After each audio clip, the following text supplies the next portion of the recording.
Hey, you know what that means? We're at the branch office of the TDD report. Yes, yes. So we're working on a combination TDD report and In the Lawn report today. So I'll let you start and then I'll bring up my story. I've got two stories actually. One is from me and then one is from my buddy Tony about motorcycles. It'll be pretty good. Oh, actually, I was say welcome to the In the Lawn, Yeah. Urban Rider. I mean, I've never had anybody else in here except for me. I'm your first guest, huh? First guest. Hey. First guest. Good. I'd like to start off to ask you, how was your trip over? Nice. I was chased by storms. I was threatened by storms, but overall pretty much a dry ride. A few sprinkles, that was all it was. So That's good great. ride. That's great. And I was following the storms on the radar as you were coming this way. And like, is it going to hit them? Luckily, they looked like they did really good for you.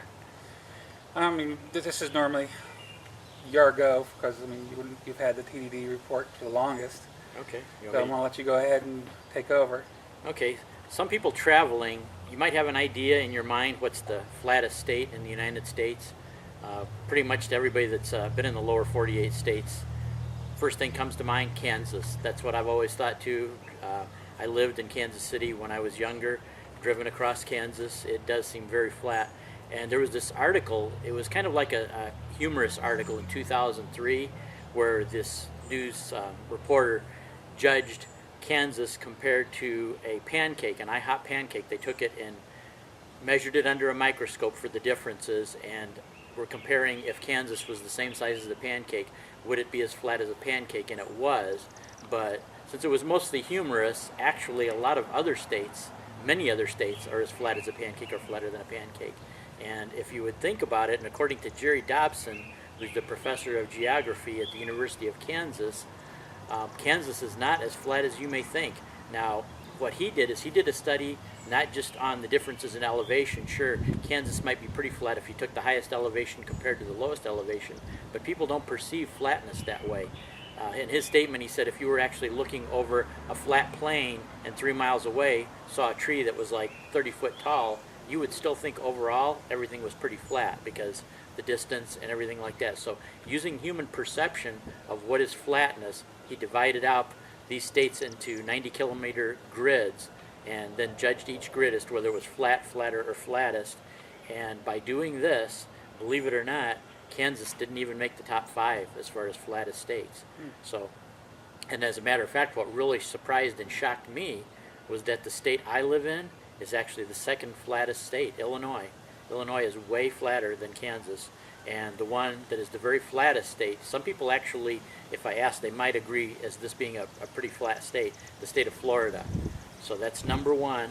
Illinois is second. And then you've got North Dakota, Louisiana, Minnesota, Delaware, and only then do you have Kansas as number 7. And then you round off with Texas, Nevada, and Indiana.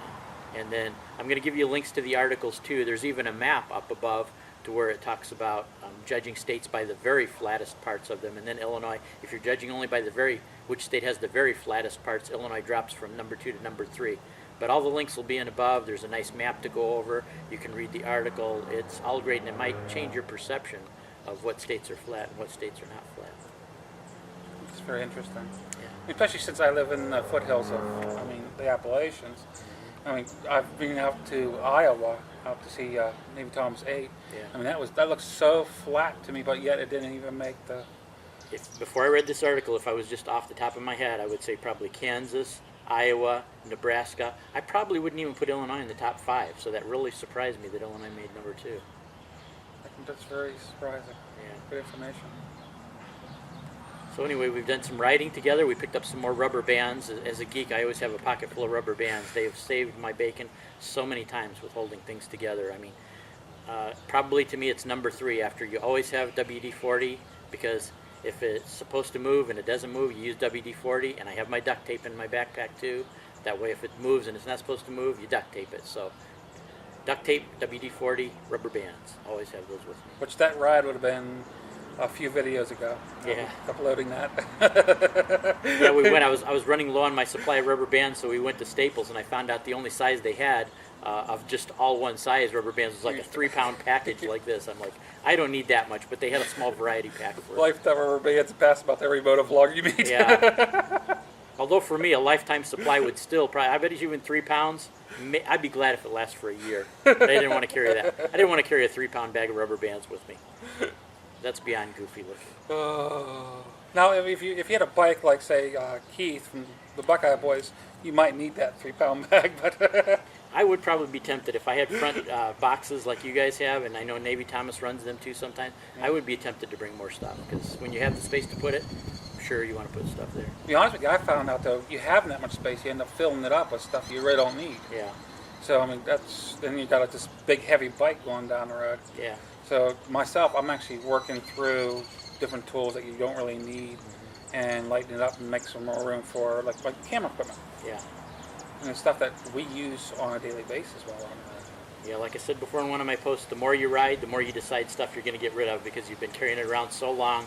And the chance of you using it, and even if you did need it, you could stop at a big box store and buy it. So exactly. Why are you just carrying all that weight for no reason? Exactly. I mean, we both ride decent bikes. I mean, they tend to hold up, except for, I mean, you might pick up a nail or something, but yeah, that's the most really.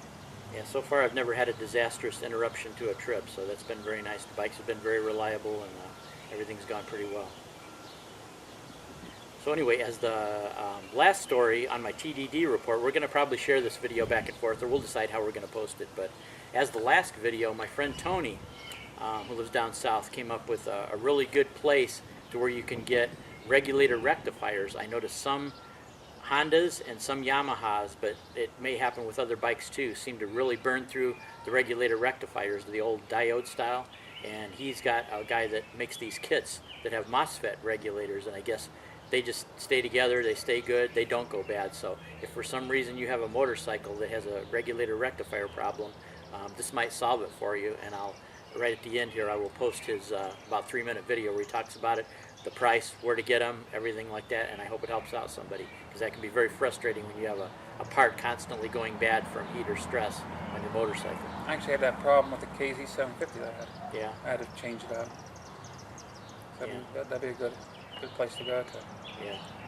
Yeah, I actually, on my Kawasaki, I went to a solid state too, and they had them available turn signals. For some reason, the turn signal blinker on my Kawasaki Vulcan 500, they would last about a year. So finally I got tired of paying the Kawasaki price, and what I was doing for a while is I was buying the old mechanical style for cars, but they needed a little bit more amperage than the bike would do, so I'd crack the case open and actually weaken the spring and put it back together and tape it and glue it back up.